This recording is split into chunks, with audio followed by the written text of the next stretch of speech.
আত্মসহায়ক গোটৰ মহিলাসকললৈ দিবলৈ লৈছো ডাঙৰ খবৰ। যিসকল আত্মসহায়ক গোটৰ মহিলাসকলে ভিডিঅ'টোত ক্লিক কৰিছে, অনুগ্ৰহ কৰি ভিডিঅ'টো স্কিপ নকৰি প্ৰথমৰ পৰা শেষলৈ চাই থাকিব, কিয়নো অসম চৰকাৰে আত্মসহায়ক গোটৰ মহিলাসকলৰ কাৰণে নতুন SOP প্ৰকাশ কৰিছে। এইখন SOP মতে অসমৰ বহু আত্মসহায়ক গোটৰ মহিলাসকলে অমৃত বৃক্ষ আন্দোলন আঁচনিৰ 10,000 টকা পোৱাৰ পৰা বঞ্চিত হ'ব।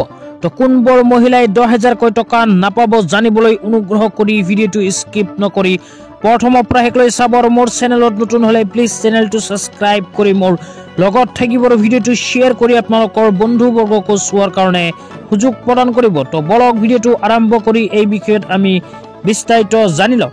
তো আপোনালোকে মোবাইল স্ক্ৰীনত চাব পাৰিছে, অসম চৰকাৰে ইতিমধ্যে এনেকুৱা এখন নটিফিকেশ্যন জাৰি কৰিছে। ইয়াতে কি নিয়মৰ কথা কোৱা হৈছে, কি SOPৰ কথা কোৱা হৈছে, এতিয়া আপোনালোকক পোনপটীয়াকৈ জনাই আছো। অনুগ্ৰহ কৰি ভিডিঅ'টো স্কিপ নকৰি প্ৰথমৰ পৰা শেষলৈ চাই থাকিব। তো অসম চৰকাৰে আত্মসহায়ক গোটৰ মহিলাসকলক 10,000 টকা প্ৰদানৰ বাবে কেইখনমান গুৰুত্বপূৰ্ণ নিয়ম বান্ধি দিছে। এইবোৰ নিয়মৰ ভিতৰত যিসকল আত্মসহায়ক গোটৰ মহিলাসকলে নপৰিব, সেইসকল আত্মসহায়ক গোটৰ মহিলাই কিন্তু 10,000 টকা নাপাব।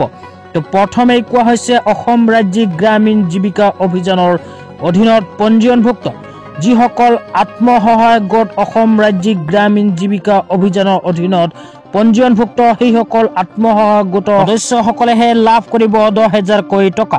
তাৰ পিছত কোৱা হৈছে আধাৰ সংযুক্ত ছেভিং বেংক একাউণ্ট থকাটো বাধ্যতামূলক। 3 নম্বৰত কোৱা হৈছে আত্মসহায়ক গোট, ফেডাৰেচন বেংক আদিৰ পৰা পূৰ্বে গ্ৰহণ কৰা ঋণ পৰিশোধ কৰা মহিলা হ'ব লাগিব।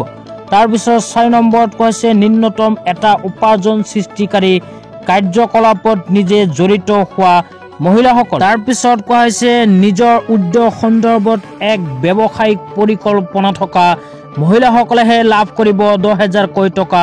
অন্যথা এইবোৰ নিয়মৰ ভিতৰত নপৰা মহিলাসকলে কিন্তু টকা নাপাব।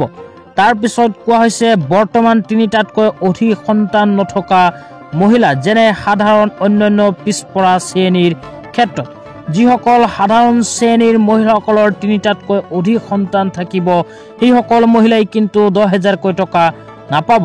তাৰপিছত কোৱা হৈছে বৰ্তমান 4টাতকৈ অধিক সন্তান নথকা মহিলা, যেনে অনুসূচিত জাতি, অনুসূচিত জনজাতি, মৰাণ, মটক, চাহ জনজাতিৰ মহিলাসকলেহে লাভ কৰিব 10,000 টকা। তাৰপিছত কোৱা হৈছে বিদ্যালয়ত অধ্যয়ন কৰা কন্যা সন্তানৰ মাতৃ।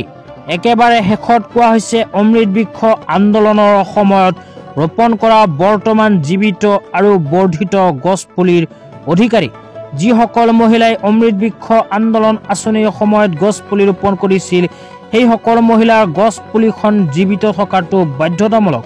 অন্যথা জীৱিত নথকা মহিলাসকলে কিন্তু 10,000 টকা নাপাব। তো